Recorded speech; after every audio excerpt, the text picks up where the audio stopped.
That's kind of a fundamental principle to how how everyone approaches animation. These little gray things are keyframes, which means that's like a pin in the board. And everything in between is just kind of empty, right? You see that little empty space in between? Now, when you set a keyframe, you're basically saying, okay, to the computer, everything that's happening in this pose, keep that.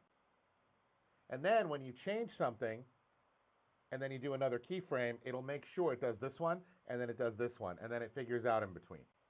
And that's really important because a lot of times, this is one of the trickier things about animation, I would go here and I would flatten the clip, which means basically I merged all of my keyframes together so that I kind of have a clean slate to work off of. Because if I try to put something in between something and there's other keyframes there, it'll always stick to them. So now everything is merged onto the character, and I'll show you an example of basically what animation could look like. It's a tricky part of it, which is, I bring up my little animation mover, is that before I start, let's say I want to do, let's look at this animation real quick, and I'll tell you what I desire to do, and then you can see how it pans out.